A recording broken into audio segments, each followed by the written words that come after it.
Et bonjour! Ça vous dit de parler littérature?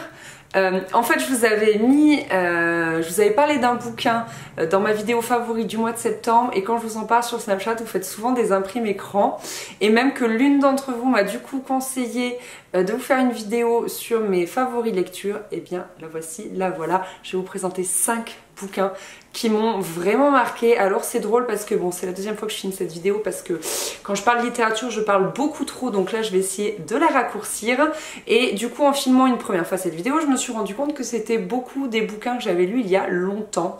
Alors je ne sais pas trop pourquoi, c'est coïncidence ou pas, bon, à voir. Alors, premier bouquin que je vous conseille, c'est en fait une trilogie. Et une fois, il y a même eu une deuxième trilogie.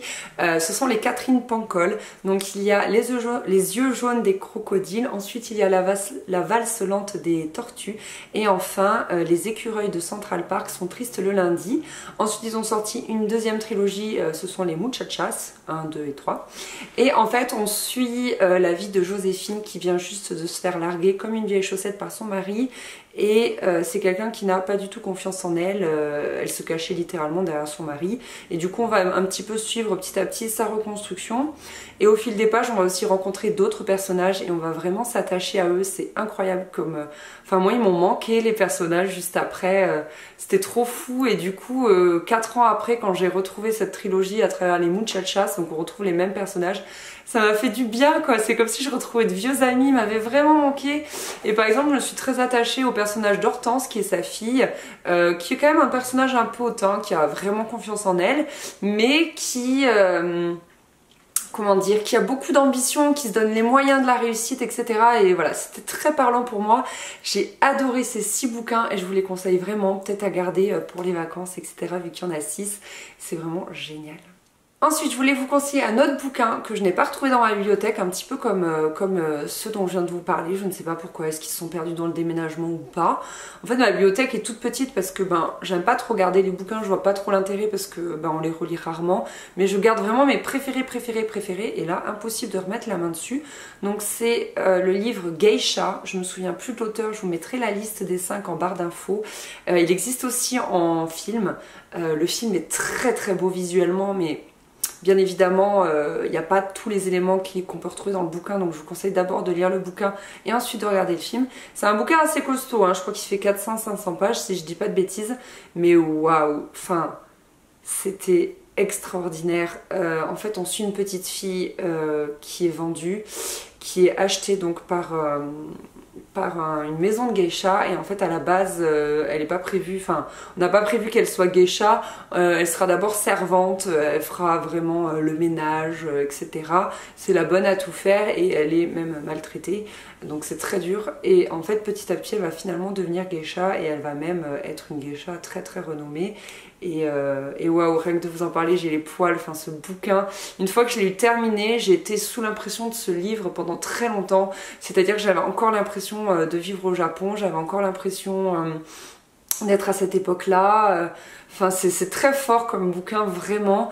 Et je vous dis, j'en ai les poils quoi, on est tellement transporté dans cette époque, on a l'impression de vivre à sa place. Enfin il est juste incroyable, je vous le conseille, mais fois 1500, lisez ce bouquin, je vous jure, il est fabuleux. Ensuite, cette fois-ci, pour les 3 suivants, je les ai sous la main.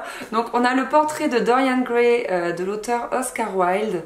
Elle est pas belle cette couverture, je trouve, mais bon, c'est celui que j'avais. En fait, je l'ai lu en terminale littéraire parce que je faisais anglais renforcé.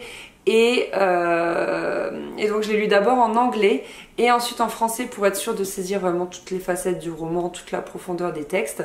En fait c'est l'histoire de Dorian Gray qui se fait peindre par son ami Basile. Il lui fait un portrait et tout à coup il se rend compte que effectivement il est beau, il est jeune, il est dans la fleur de l'âge et que plus jamais il ne sera comme ça, enfin il va vieillir quoi, hein, et alors que le tableau lui ne vieillira pas. Donc il le vit très mal et en fait il passe un pacte avec le diable et c'est le tableau qui va vieillir à sa place tandis que lui restera toujours beau et jeune.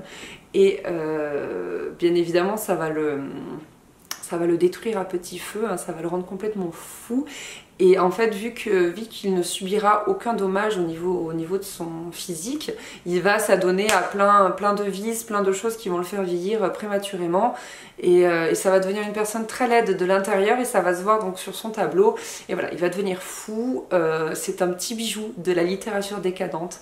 C'est vraiment fabuleux. J'ai adoré ce bouquin. En anglais, il a encore plus de saveur, mais bon, je vais pas vous dire de lire un bouquin en anglais, je sais que ça peut être fastidieux, mais ne serait-ce qu'en français, il est déjà magnifique. En fait, il y a aussi Lord Henry qui va être responsable de sa chute, en fait, de sa descente aux enfers, qui va beaucoup le pervertir, qui a toujours des propos un petit peu à la limite de la morale et tout. Enfin, c'est vraiment un fabuleux bouquin, puis il est pas énorme. Il fait 270 pages, donc moi je l'ai trouvé vraiment très très bien, donc je vous le conseille. Ensuite, je vous conseille n'importe quel bouquin de Douglas Kennedy. Bon, surtout L'homme qui voulait vivre sa vie. Mais moi, j'adore Douglas Kennedy pour la simple et bonne raison que je trouve que c'est une littérature facile. Enfin, il écrit bien, quoi. On se plonge rapidement dans ses bouquins, on est vite happé. C'est pas du Marc Lévy. Bon, personnellement, j'aime pas Marc Lévy. Je juge pas celles qui lisent, mais je trouve que c'est vraiment, là, pour le coup, une littérature beaucoup trop facile, avec des intrigues beaucoup trop formatées. On retrouve toujours les mêmes, dans le même ordre, dans tous ses bouquins. Donc moi, je suis pas fan, mais bon.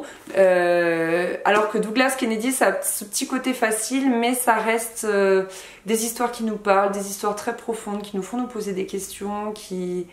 Je sais pas, j'ai vraiment adoré. J'ai aussi lu de cet auteur La femme du cinquième et Les charmes discrets de la vie conjugale, qui est vraiment bien ce dernier, vraiment bien. Et celui-là, en gros, c'est l'histoire d'un photographe raté, qui a une vie pourrie et tout. Et un jour, alors je me souviens plus si c'est qu'un photographe très connu meurt ou si c'est que c'est lui qui le tue, je vous avoue, je sais plus, je l'ai lu il y a très longtemps. Et en fait, il va prendre sa vie. Voilà, il va emprunter sa vie, il va vivre sa vie et waouh, il y a trop de suspense, il y a trop de trucs, t'as envie de connaître la fin, enfin il est exceptionnel et donc voilà, je vous conseille ce bouquin, je vous en dis pas plus, je vous laisse découvrir. Enfin, dernier bouquin, c'est L'Alchimiste de Paulo Coelho. Donc lui, je sais plus quand est-ce que je l'ai lu, je pense à la fac. En gros, c'est l'histoire, c'est très spirituel comme bouquin, donc lui pour le coup il est pas très gros, il fait 170 pages mais il est costaud. Et en fait c'est drôle parce que quand je lis un bouquin j'ai l'habitude de corner les pages où il y a un passage qui me parle, où il y a un passage où je me dis waouh, j'aurais vraiment aimé mettre cette idée là en mots de cette manière, je l'aurais pas mieux écrit, c'est fabuleux, enfin tu te dis c'est exactement ça quoi. Et du coup ce livre est quasiment entièrement corné. Donc voilà, tellement il y a de choses qui vont parler. Et je voulais vous lire quelques passages si ça vous dit.